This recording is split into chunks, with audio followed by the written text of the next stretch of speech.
This is Annie again, Annie's Way. Today I want to talk about our responsibility to our parents. Um, Remember, this podcast is about growth and development, and we can't grow if we have important things in our minds, things that we haven't really taken care of.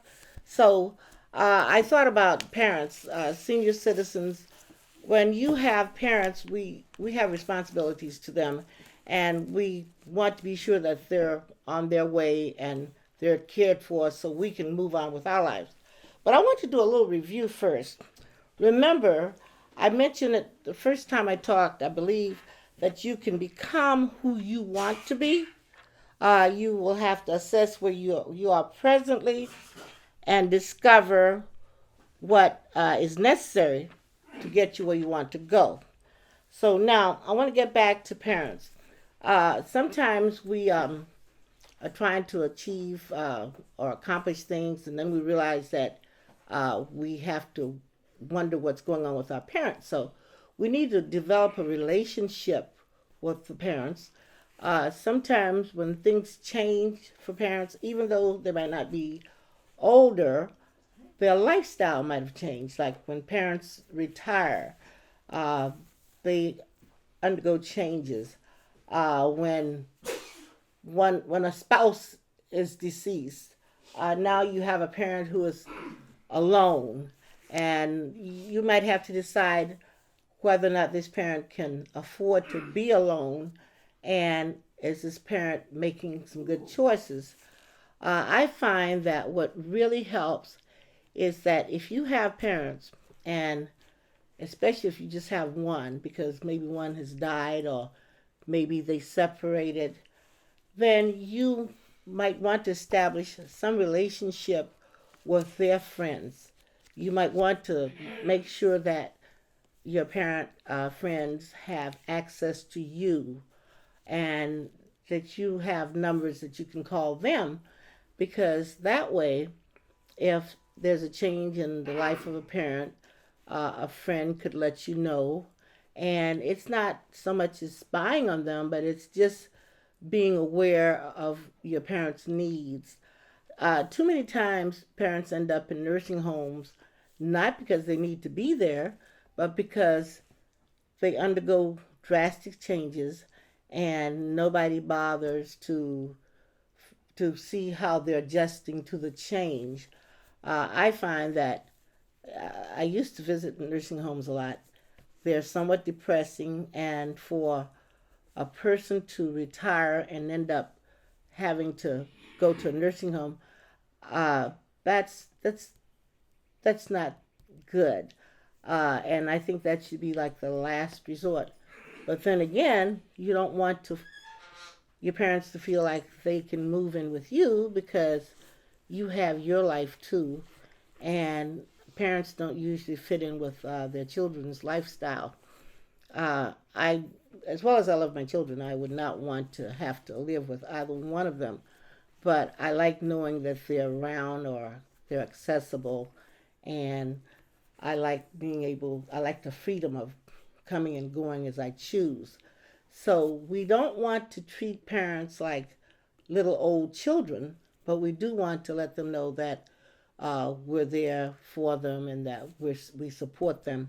So what you want to do is find out where they do their banking, where they shop, uh, find out what's available to them, find out who's on the accounts with them.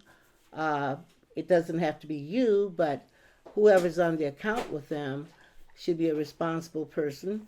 And if there's more than one child, I think having family meetings work out just fine, because if you have a family meeting, then everything is opened up and nothing should be hidden. There should never be a case where one child is taking care of the parents' finances, but the others know nothing about it. I think everything should be open. Uh, all children should know what's going on with that parent. All children should know where the bank account is. All children should feel like at least uh, maybe every quarter or so, there should be a report, and this report should make everybody aware of your parents' assets, and that's a good time to find out if your parents can afford to take care of themselves. And if the parent cannot afford to, now's the time when uh, everybody might have to chip in. But first, you don't want to just hand out money to parents, because sometimes if we have it, we'll spend it. But if a person cannot manage to live on their income or their earnings, then you might want to know why. You might have to suggest a budget. And if you set up a budget with your parent, that way you'll know how they're spending and what they're spending it for. And you not have to worry about them sending money maybe overseas somewhere. But those are things that we really need to look into. We need to make sure the parent has a decent telephone, and the telephone is one that the parent can get a lot of information from. And when we help them out, when we help them out, then they can take care of themselves. I'm going to review, or I'd like to reiterate what I was talking about, because I think this is very important. We want to be sure that we understand where our parents are banking, that is, what bank they use.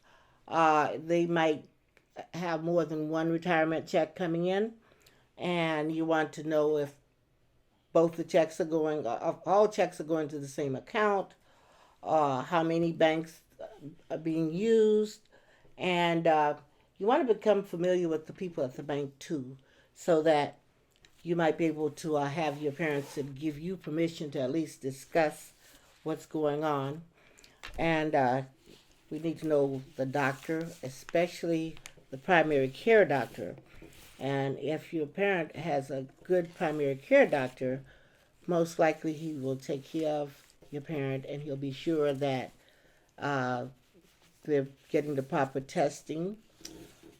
You want to know what pharmacy your parents are using, what method of pharmacy.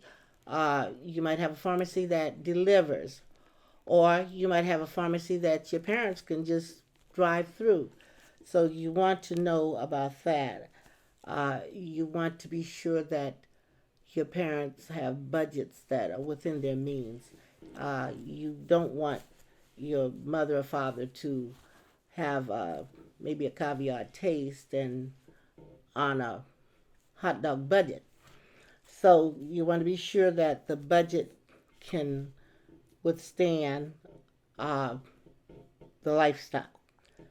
Also, what's very important, when people get older, they get a little careless about their hygiene.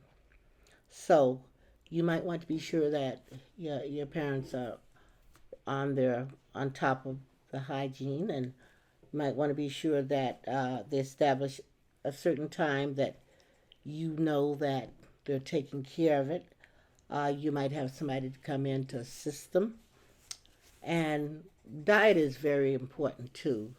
You want to be sure that your parents are on a stable diet, and you might want to be sure that they're taking vitamins or some supplements that can help them with their health. Uh, and shopping is important too. It's been a known fact that parents, older people, or even young people who stay home a lot, tend to order a lot.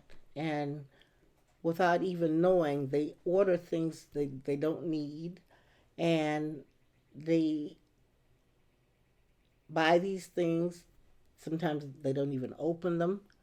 Sometimes they have no need for them. So you want to make sure that you spend some time with your parents. If there's more than one child, maybe instead of everybody showing up at the same time, you can maybe decide on a day that each child is going to spend time with the parent, and you want to take notes and you want to share uh, with your siblings what's going on with your parents, because that is very, very important. Uh, let's see. And I want to be sure that we cover all the main things that I had. Oh, also, parents who worship, you want to know where they worship. You might want to be sure that you are familiar with the churchgoers or people who attend the services they attend.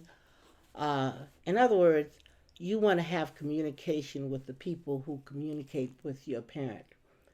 And that's not being nosy, that's not trying to make them answer to you, but that is very important because, especially if a parent has been married for a long time and the husband or wife is deceased, and that leaves one parent on their own.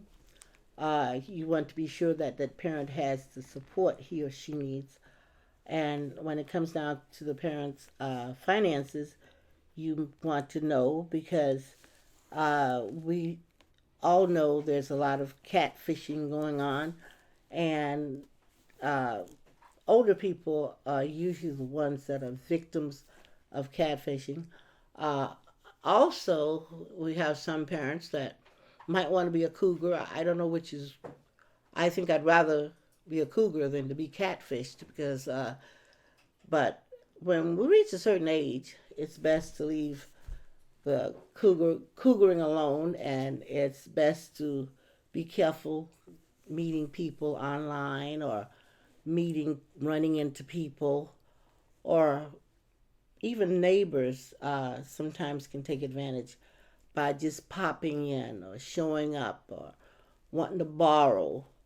Uh, Memory fades, and if your memory is not good, a person can borrow from you and you might not know. So you want to make sure that your parents are not in the habit of lending money. You might want to make sure that your parents have a specific credit card that they can use for everything. And if they handle currency, you might want to limit that currency. It's not necessary to have a lot of money around the house because that's not good either. People tend to notice older people who handle a lot of money, and you could make them a target. Uh, Nowadays, you can order groceries, so that that's a good thing. You might get your parents in the habit of ordering their groceries and having it delivered. Or there are some people who are shoppers, and a parent can make out her grocery list. I do it. I rarely go to the store, not because I can't go, but I find like I don't always go and get what I go to the store for. So I'm better off making a list and having somebody go shop it for me. And even though I end up tipping them, I'm still better off because I don't end up getting a lot of things that I don't need in the first place. So I just want to make sure that we continue to think about our parents, and I want to make sure that we continue to grow. We want to always move on, and moving on and moving up means that we take care of the things that are dear to us, and parents are very dear. So that's my take for today, and I'll have another podcast out pretty soon. So that's Annie's Way again. Nice talking to you.